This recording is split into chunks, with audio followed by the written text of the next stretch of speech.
amigos? ¿Cómo están? Bienvenidos a Perfiles, el espacio de diálogo de Habemos Litere. Soy Nicole Mejía, conductora del programa, y hoy tenemos el grato placer de entrevistar a Peter Arévalo, con quien sostendremos una charla sobre su carrera y su influencia en el fútbol peruano. En los comentarios nos va a acompañar, como siempre, el profesor Daniel Yupanqui, editor de la página Habemos Litere. Bienvenido, Peter Arévalo. Gracias por estar en el programa. ¿Cómo se siente? No, la verdad que el agradecido soy yo por el interés, por la invitación. Para mí es muy grato siempre eh, hablar de fútbol, hablar de mi vida. Y nada, estoy para lo que ustedes dispongan. Un abrazo a todos quienes están observando la entrevista. Muchas gracias, Peter Arévalo. La verdad es que nosotros estamos muy conmocionados con su presencia el día de hoy y de realizarle esa entrevista. Profesor Daniel, muy buenas noches. Otra vez aquí en los comentarios, ¿cómo se siente? ¿Cómo estás, Nicole? Muy buenas noches. Peter Arévalo. Peter Arévalo González, pero más conocido por todos como Mr. Pete. Todos sabemos que el deporte es parte de la cultura, mueve masas y realmente estamos muy complacidos. De verdad que fue una sorpresa muy agradable saber que podríamos contar con su presencia hoy. Así que vamos de una vez con las preguntas para poder conocer más a este interesante personaje, periodista, narrador y comentarista deportivo. Adelante, Nicole. Bien, como usted lo ha mencionado, profesor, vamos a conocer un poquito más de la experiencia de nuestro invitado. Mr. Pete, Peter Arévalo González, ha sido comentarista deportivo en el panel Fox Sport Radio Perú. Ha sido narrador de fútbol internacional durante la Copa Mundial de la FIFA Rusia 2018. Ha sido periodista deportivo en el grupo ATV y actualmente es comentarista deportivo en ESPN FC Perú, así como también es comentarista deportivo y conductor en programa A Presión Canal de YouTube. Vamos a pasar con las preguntas en el tiempo que disponemos y empezamos con la primera. Mr. Pete, cuéntenos cómo empieza su carrera en los medios de comunicación y cómo se produce ese recorrido que lo termina llevando a Fox Sport Perú y luego a ESPN. A ver, Nicole, la verdad es que yo de muy niño siempre manifesté mi afición por el fútbol. Yo no soñaba con ser ni ingeniero, ni abogado, ni administrador, ni médico, no, yo soñaba con jugar al fútbol. Eh, Eso me trajo, por supuesto, problemas de niño, problemas con mi madre, ¿no? Problemas con mis profesoras, porque yo ya desde primer grado me dedicaba a dibujar fútbol antes que cumplir con mis tareas, ¿no? Conforme fui creciendo y aprendiendo a leer, me compraba todos los diarios deportivos y llevaba diarios y no cuadernos al colegio. Eso me generó problemas con mis profesoras, con mi madre, pero finalmente mi madre entendió que era mi pasión. Yo quise ser jugador de fútbol profesional, intenté, no pude, probablemente me faltaron muchas cosas. Eh, Hice la carrera de técnico de fútbol, me recibí como técnico de fútbol, estudié para periodismo deportivo, eh, pero sin el afán de convertirme en un narrador o un comentarista. Lo hice porque me gustaba. Eh, Ejercí durante 6 años la carrera de técnico en provincias, dirigiendo Copa Perú. Dentro de esa aventura, intentando jugar al fútbol, conocí a Jackie Cogan y a Eddie Freshman jugando fútbol en Hebraica, y después de los partidos, éramos adolescentes todavía, conversábamos mucho de fútbol. Cosas de la vida, cuando yo regreso de Canta, de jugar fútbol en Sporting Cristal de Araguay, un equipo de Canta, me encuentro con Jackie Cogan y me comentó de que Eddie Freshman tenía un programa deportivo, que era Full Deporte, en la antigua CPN Radio. Y me dijo, oye, tú que comentas mucho fútbol, ¿por qué no pasas una prueba ya? Le dije, no, la verdad que no, yo quiero seguir jugando, dije yo. quiero seguir jugando al fútbol. Pero bueno, sabido es que cuando juegas fútbol amateur, fútbol de Copa Perú, a veces te pagan y a veces no te pagan.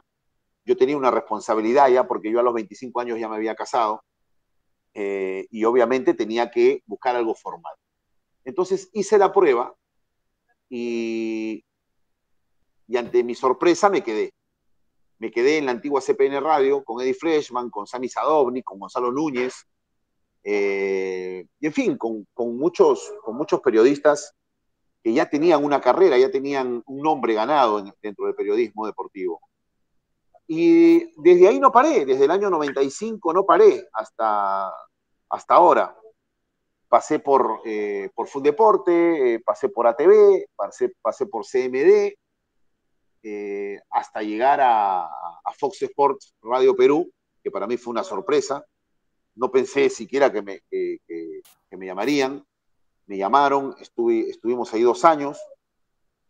Cuando se acabó el proyecto, me llamaron de ESPN, que es donde estoy laborando en estos instantes. Y bueno, yo pienso que uno ya tiene diseñada su vida, y lo único que tiene que hacer es recorrerla, ¿no? Y todo lo que te pasa en la vida, cuando tú ya tienes diseñada tus objetivos, todo lo que te pasa en la vida va a terminar de ubicarte en el lugar que tienes que estar. Y lo mío era el fútbol. Lo mío era el fútbol. Yo dormía, desayunaba, almorzaba y cenaba fútbol de niño. Y terminé trabajando en el fútbol. Entonces, son esas cosas que te pasan en la vida y que tú, con el correr de los años, como por ejemplo un día, terminando de narrar un partido en América Televisión, la productora me dice, oye, te está llamando una amiga. ¿Una amiga? Le dije. Sí, me dice, te está llamando una amiga de colegio. ¿De colegio? Le dije. Sí, ha llamado y ha dejado su nombre. Y era una amiga, muy amiga mía, de inicial. Y yo contesto el teléfono y digo, aló, me dice, hola Peter, me dice, ¿te acuerdas de mí? Yo soy Marina. Sí, claro, le digo, pero ¿cómo me has reconocido? Si ya no tengo pelo, he subido de peso, qué raro que me hayas reconocido. Me dice, bueno, el único Peter Arévalo que hablaba de fútbol en el colegio eras tú. Así que, o sea, esas son las cosas, ¿no? Que te pasan y tú dices, bueno, sí, ¿no? O sea, toda mi vida fue así. Por eso es que termino donde estoy ahora. Prácticamente el fútbol es como su sello personal. Y una pregunta adicional que yo le quiero hacer a usted es que normalmente pasa que nosotros crecemos y no encontramos nuestra vocación. Lamentablemente no la encontramos hasta quizás hasta los 50 años. Pero tenemos, bueno, algunos tienen la fortuna, como usted, de encontrar su vocación a tan temprana edad y seguirla. Y yo sé que va a ser hasta el día que se muera, que va a seguir amando el fútbol tal y como lo hace ahora y como lo ha hecho antes. Y me parece realmente laudable lo que usted está haciendo con el fútbol peruano, la influencia que ha dejado en él y que está dejando también. Profesor Daniel, ¿qué le parece todo lo que ha comentado Mr. Pitt? Bueno, para comenzar, a mí me encanta el fútbol. Bueno, claro que no lo juego tan bien como para estar en una cancha profesional, pero sí, como todo muchacho, pues, ¿no? Acá en el Perú, pues, realmente uno consume televisión de pequeño, pues, ¿no? Y la verdad, es cierto lo que comenta nuestro invitado acerca de descubrir justamente la vocación desde pequeño. Uno tiene que sentir, percatarse de lo que viene, ¿no? Para luego, poco a poco, ir ganando experiencia y ser feliz en aquello justamente que lo hace feliz. Y de verdad lo felicito porque le ha hecho caso a su intuición y es todo un personaje que aporta a la televisión. Gracias. Excelente. A ver. Muchas gracias, Mr. Pitt. A ver, pasa que yo también tengo que agradecer, aunque algunos no lo entiendan, tendría que agradecer todo esto mucho a mi padre. ¿Y por qué digo que algunos no lo entiendan? Yo crecí solamente con mi madre. solo con mi madre. Mi padre era fanático del fútbol, fanático del Boys, y mi padre, como siempre lo cuento además, mi padre tuvo varios compromisos y tuvo varios hijos, pero probablemente ninguno, y no es probablemente, ninguno le salió tan fanático como yo desde niño. Y por esas cosas que tiene la vida, mi padre, que no vivió nunca con mi madre, me buscaba, o sea, me buscaba para ir a los estadios, para ir a los tripletes. Tuve un conflicto muy grande con mi padre porque mi padre casi me exigía ser hincha de Boys como él. Pero yo nací aliancista, yo no me hice hincha de Alianza. Yo nací aliancista, es algo que él no pudo nunca entender y comprender. ¿Y por qué le agradezco a mi padre? Porque mi padre fue mi primera enciclopedia en el fútbol. Mi padre nació en 1919 y vio a los mejores jugadores del fútbol de la historia del Perú. Vio al Rodillo Negro, vio al Boys que fue de manera íntegra a los Juegos Olímpicos, vio a Lolo, vio a Terry, vio a Benítez, vio a Loaiza, vio a Guillermo Delgado, ni qué decir a Teófilo, a César Cueto, a José Velázquez. Yo, cuando era niño y conversaba con él, yo le envidiaba a él la época que vivió. Le envidiaba, de verdad, porque yo hubiese querido ver al Rodillo Negro, ¿no? Hubiese querido ver a Manguera, a José María, a Montellano, a Cochoy Sarmiento, a Adelfo Magallanes, a Joaquín Gómez Sánchez, en fin, Félix, Roberto Castillo, Valeriano López, cosa que él sí pudo ver. Y él me trasladaba sus vivencias. Entonces fue mi primera enciclopedia del fútbol, ¿no? Y tengo que agradecerle eso, más allá de que yo nací, me crié con mi madre.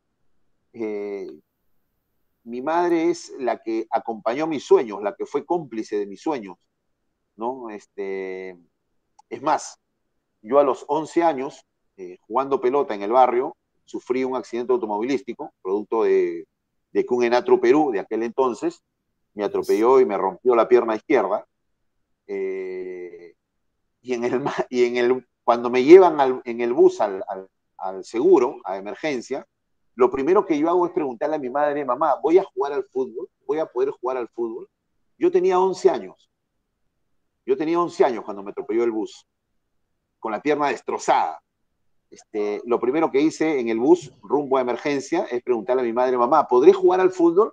Mi mamá decía, mi mamá con algunas palabras subidas de tono me decía: yo lo que quiero es que estés bien, yo lo que quiero es que vivas, que no te mueras. Y ella acompañó mis ilusiones, mis sueños, fue cómplice, me entendió, no me exigió, respetó mi libertad, mi independencia. Yo soy un niño que desde los 7 años ya estaba en la calle por la necesidad, porque necesitábamos trabajar para comer, para comprar el cuáquer o la manzana de la mañana siguiente de mis hermanos. Y yo fui el primero que empezó a trabajar en mi casa, éramos 7 hermanos. Yo soy el tercero de 7 hermanos. Mi madre salía muy temprano a trabajar en una panadería, de la panadería al mediodía se iba a cocinar a una casa, después de cocinar y de servir el almuerzo se iba a lavar ropa a otra casa, y así se la pasaba hasta las 11 de la noche. Y cuando ella me alcanzaba a mí frente al hospital del empleado, donde yo estaba cuidando carros. Desde los 7, 8 años yo limpiaba las lunas de los carros, me ganaba ahí mis monedas. Entonces, mi madre fue muy importante en mi carrera, en mi vida, acompañando mis ilusiones, nunca diciéndome que yo no iba a vivir de eso. No, al contrario. Me acompañaba o me iba a recoger a los campeonatos de fútbol que yo jugaba de niño. Así que yo tengo que agradecer mucho a mi madre, pero tengo un agradecimiento muy especial a mi padre, que a pesar de que no vivió conmigo, fortaleció ese bichito que yo ya tenía dentro, ¿no? Que era el del fútbol. Cosas de la vida, ¿no? Así es, cuando uno, los padres aportan cada uno de lo que pueden y saben dar. Sí, muy importante. Nicole. Realmente, en algún punto quería llorar porque me ha conmovido mucho lo que ha contado. Sobre todo que empezó a trabajar desde los 7 años, siento que me siento un poco identificada. Somos seres humanos. Así es, así es. Realmente, Gracias, Nicole. felicito lo que dijo hace un momento el profesor Daniel, que usted haya seguido su intuición. Me parece realmente, me da ganas de aplaudirlo porque hay muchas personas que quieren estudiar teatro, canto, arte, fútbol, ser periodistas, y normalmente, y eso se ve naturalizar, normalmente le dicen, no, es una carrera que te dé plata, que te dé de comer, porque eleva mucho el interés del dinero, ¿no? Cuánto se pueda ganar, pero no se dan cuenta que uno puede hacer parte de su proyecto de vida, hacer lo que más ama, lo que más le apasiona, porque nada sirve ganar tanto dinero si te aburres haciendo algo que no te gusta. Definitivamente felicito eso y felicito a todas las personas que sigan ejerciendo lo que más aman. Voy a seguir con la entrevista, con la segunda pregunta. Mr. Pitt, ¿cuáles han sido, sí, cuáles han sido o cuáles son sus referentes en su quehacer como comentarista deportivo y de quién siente que ha aprendido más y por qué? A ver, Nicole, en mi época, y probablemente el profesor Daniel debe recordar, en mi época, cuando yo era niño, creo que la referencia más importante que uno tenía en medios de comunicación deportiva era Alfonso Pocho Rospigliosi y Óscar Artacho. Eran, creo que, las dos referencias más importantes que uno tenía, Alfonso Pocho Rospigliosi y Óscar Artacho. Y uno creció con la radio en épocas en que no pasaban los partidos por la televisión.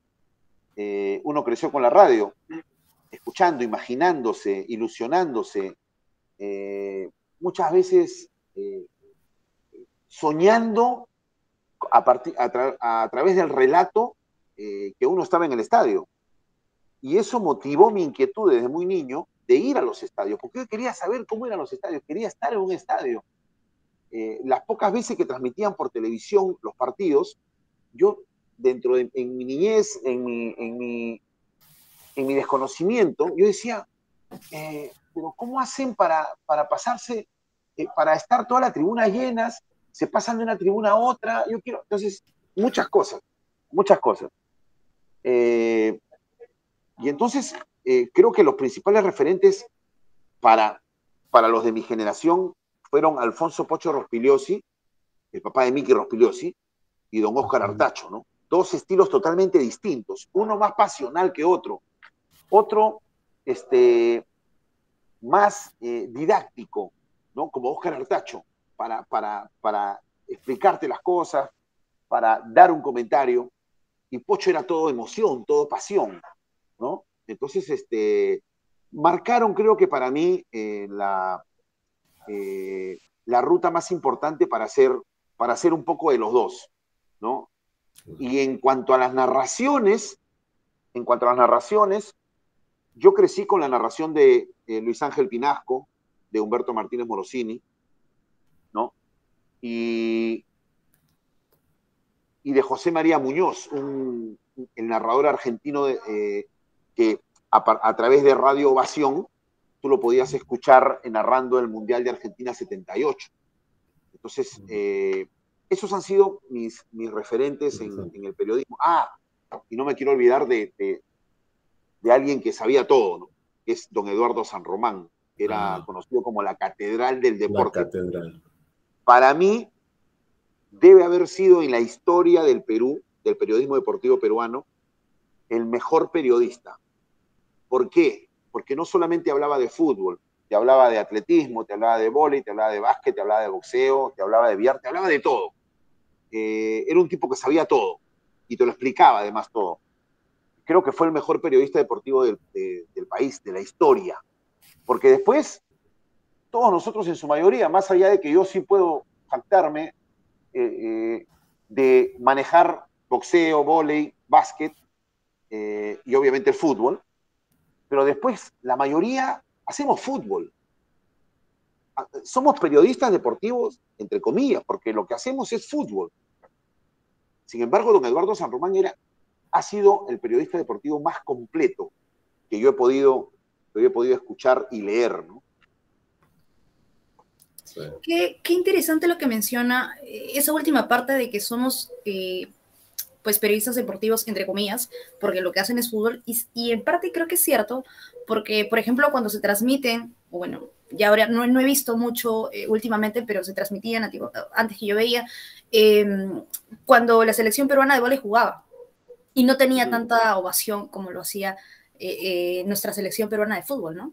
Era mejor recibida, wow, fiestas por todos lados, incluso ponían pantallas grandes para ver el fútbol si es que no llegabas a tu casa. Entonces, hay una brecha bastante grande entre cómo se recibe a la selección peruana de vóley y cómo se recibe a la selección peruana de fútbol, y eso creo que tiene que cambiar. Profesor Daniel, ¿qué comentarios a esto? Estaba pensando, sí, sí, Nico, gracias por el pase. Estaba pensando en las Olimpiadas, ¿no? Por ejemplo, y a veces los comentarios a los, digamos, a los triunfos de los atletas, de los competidores, es muy breve, ¿no? Y en los programas deportivos es así nomás, ¿no? Pasa. Da un poco de pena, ¿no? No hay programas dedicados, por ejemplo, para hablar, como dices, Nicole, para hablar del vóley, por ejemplo, ¿no? Salvo los campeonatos que felizmente ya de un tiempo a esta parte se han ido transmitiendo, pero quizás todavía hay terreno, ¿no? Para trabajar más en eso. Coincido con muchas cosas que he comentado, Mr. Pitt, sobre los referentes. Coincido en varios casos. Lamentablemente no he llegado a escuchar mucho a Artecho, ¿no es cierto? Ortech, Artacho, Artecho. Artacho. Artacho. No llegué a escucharlo, pero sí a Pocho, porque uno se sentaba y parecía que el programa lo estaba haciendo para uno, ¿no? O sea, parecía que lo estaba conversando realmente, ¿no? Mi padre lo escuchaba bastante. También San Román no aprendía, ¿no? Tenía, digamos, bastante conocimiento de las cosas que hablaba, ¿no? Entonces, es muy interesante eso. Bueno, es bueno, digamos, apreciar la formación, ¿no? La formación digamos, la responsabilidad a la hora que uno transmite, ¿no? Transmite contenidos, ¿sí? Nicole, gracias Lo que usted ha por dicho, estar acá con profesor. nosotros, nuevamente. Literalmente, Mr. Pito ahorita nos está educando sobre fútbol y sobre la historia también del periodismo deportivo. La verdad, yo no sé mucho, pero a la vez me estoy, como lo vuelvo a decir, educando con lo que usted nos está transmitiendo, Mr. Pit. Tercera pregunta. ¿Qué podemos hacer para mejorar la práctica del deporte en el Perú más allá de apostar por los semilleros? A ver, yo creo que hay una responsabilidad grande en los gobiernos. Recientemente, hace unos días, lo comentaba con algunos compañeros de la mesa, extranjeros, que la mejor época del deporte peruano, aunque esto genere probablemente alguna discusión, la mejor época del deporte peruano fue durante el gobierno militar, fue durante los gobiernos militares.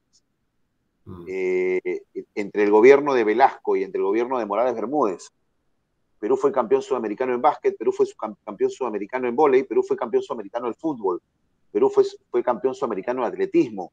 Perú pudo tener al máximo encestador en las Olimpiadas de Tokio 64, algo que, estamos hablando de básquet, algo que hoy parece inalcanzable e imposible de que un basquetbolista peruano sea el máximo anotador en los Juegos Olímpicos.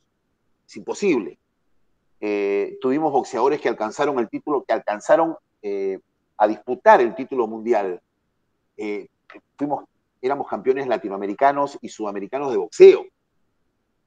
Y creo que sin el ánimo de darle una relevancia a los gobiernos de turno, pero creo que su apuesta por el deporte y la disciplina por sobre todas las cosas nos llevaron a nosotros a pelear lugares importantes, ¿no? Hoy es casi imposible, ¿no? Pretender pretender ser protagonistas en el vóley, en el básquet, en el fútbol. Mira cuánto tiempo pasó para clasificar a un mundial después de 36 años. Mira cuánto tiempo pasó para clasificar a una final de Copa América. Entonces, yo creo que depende mucho del interés que ponga el gobierno para con el deporte, del presupuesto que se destine al deporte. ¿El IPD cómo está?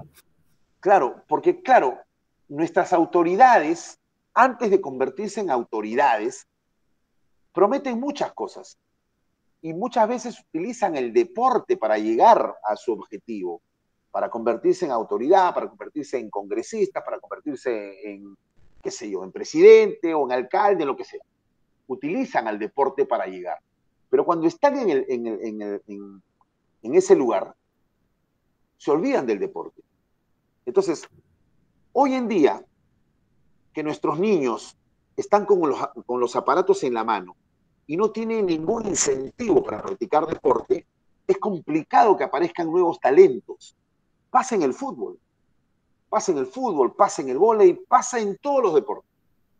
Necesitamos de una política deportiva. Necesitamos de una política deportiva. Necesitamos que elevar el presupuesto al deporte, generar interés en las empresas de apostar por el deporte a través o a partir de algunas medidas en las cuales ellos de manera tributaria se puedan beneficiar, en las cuales su apuesta por el deporte le genera un rédito tributario. No se trata de decir no aparecen jugadores de fútbol, no aparecen atletas, no aparecen voleibolistas, no aparecen basquetbolistas. Hay que buscarlos, hay que incentivarlos. En otros países, a los atletas calificados, se les da un presupuesto, se les destina un presupuesto para que se dediquen y terminen sus entrenamientos y además puedan vivir sin sobresaltos y puedan dedicarle tiempo a los entrenamientos y a sus competencias. Acá no. Acá nuestros atletas tienen que trabajar y practicar el deporte, porque obviamente el presupuesto que le alcanzan o que le destinan solamente es para movilidades, vitaminas, ¿no? No les cubren la vida como se la cubren en otros países, a los deportistas calificados. Entonces, hay una serie de temas que tendría que mejorar a partir del gobierno, a partir de la iniciativa del gobierno y a partir de generar una política deportiva. Es verdad. Una política deportiva es lo que falta, dejar de ver, dejar de acostumbrarnos a decir ganamos con garra, ganamos con corazón, ganamos por eso. Caramba, ¿cuándo vamos a ganar por técnica? ¿Cuándo vamos a ganar por capacidad? O sea, no todo el tiempo vamos a estar en ese plano, ganamos porque tenemos garra, porque mira. Y hay un límite para eso también, ¿no? Sí, pero yo no quiero descuidar el tema de la garra y el temperamento porque es el complemento de la técnica, ¿no? Probablemente Claro. un deportista con técnica y sin temperamento compita pensando en que solamente con su técnica le va a bastar. El tema del carácter, el tema del temperamento es un tema, claro, es un tema que tiene que ir de la mano con la técnica, ¿no? Ahí quisiera preguntar algo, y va a sonar un poco raro, pero en el fútbol, atinando un poco a lo que usted dice, Mr. Pitt, no solo basta con la técnica, también digamos que influye un poco, mi papá le dice el fútbol callejero, las mañas, ser, digamos, mañoso en la cancha, ser un poco vivo, saber cómo entrar a la pelota, ¿no? Creo que también influye mucho eso. Un poco, digamos que la técnica callejera del propio futbolista, ¿no? Para saber entrar y manejar, complementar también su técnica que ellos manejan. Ahora, acerca de lo que usted mencionó del presupuesto y de la participación del gobierno dentro de una cultura deportiva que se tiene que formar sí o sí, y apoyo lo que usted menciona, también creo yo, y usted lo mencionó, tiene que haber una disciplina, o cómo se estaría manejando esto por parte de los mismos deportistas, ¿no? Una disciplina, porque en otros países he visto que la disciplina de los atletas, deportistas en sí, es bastante fuerte y hasta a veces cruel. ¿Qué comentario tendría respecto a esto? A ver, te voy a hablar de mi experiencia, ¿no? Te voy a hablar de mi experiencia. En la época que yo estudiaba, y a veces, a pesar de los años que tengo, bueno, antes de la pandemia, ¿no? Antes de la pandemia, Yo compartía jornadas deportivas con mis hijos, amigos de mis hijos, y a veces se sorprendían por la psicomotricidad que uno tiene.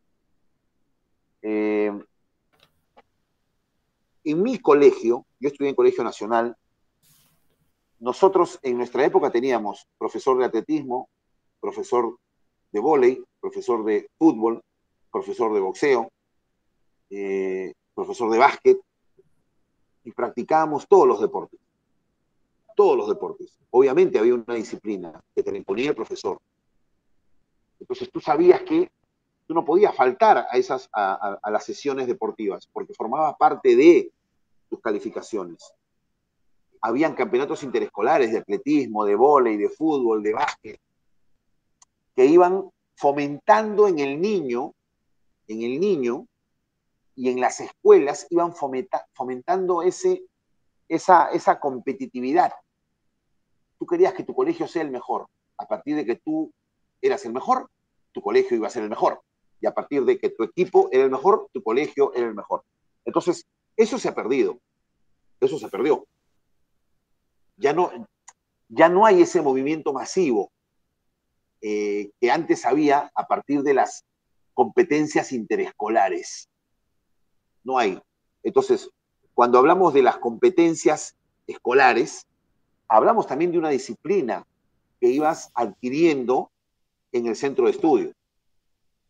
Entonces, creo que las competencias deportivas, a partir de la dedicación y el tiempo que le dan los centros educativos, contribuyen mucho en generar una disciplina en ti. Porque no te olvides que nuestro segundo hogar es el centro de estudio, para nosotros cuando hemos sido niños. Y entonces nos van formando, nos van dando una disciplina, nos van generando un carácter, temperamento, amor por lo que hacemos. Entonces eso creo que es básico, ¿no? Es básico.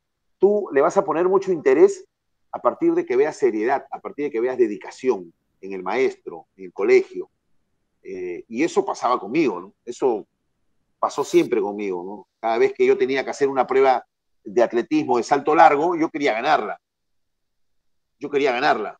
Quería ser el mejor. En el fútbol quería ser el mejor jugador. En el básquet quería ser el que más enceste. En fin, va generando competencia en ti y va generando ese interés por ganar a partir de ser disciplinado en las distintas áreas en las cuales tú te vas a manejar. La disciplina es importante, ¿no? Muy importante realmente. Digamos, la parte actitudinal, ¿no? Que va digamos, a hacer que los objetivos se vayan cumpliendo poco a poco, ¿no? Obviamente es un punto importante junto con el apoyo del gobierno, junto con lo que el deportista da también, ¿no? O mejor dicho, la parte de la formación, lo que les comentaba, ¿no? La formación profesional como deportista. Dejarse enseñar, ¿no? Dejarse enseñar también, ¿no? Ser lo suficiente humilde para saber que uno puede aprender de otro, ¿no? Y es lo que a veces fallan algunos también, ¿no? Bien. Había una pregunta ya para ir culminando la entrevista porque no queremos abusar de tu tiempo. Sí. Y justamente hablando de lo que se viene para la selección, una pregunta por ahí que ya queremos hacerte. A ver, Nicole. Sí, y ya con esto cerramos para no usar del tiempo.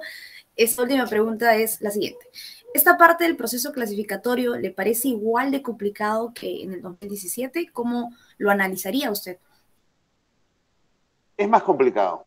Es más complicado porque pasaron 4 años, los jugadores no tienen el mismo rendimiento que aquel 2017. En el caso de Paolo Guerrero, en el caso de Jefferson Farfán, por ejemplo, que fueron los máximos referentes en las eliminatorias anteriores, hoy están al borde prácticamente o están en los últimos tramos de su carrera, con lesiones serias que nos han privado la posibilidad de tenerlos a tiempo completo en la selección. Es más complicado porque muchos de los jugadores, y el fútbol es de momentos, como la vida, Muchos de nuestros jugadores que en el 2017 estaban atravesando por un gran momento, hoy no lo están atravesando.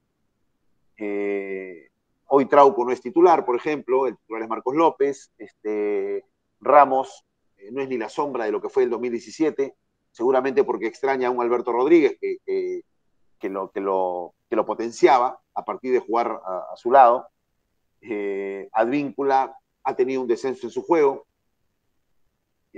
Tapia y Yotún probablemente sean los más regulares de la selección y mantienen un nivel similar al del 2017.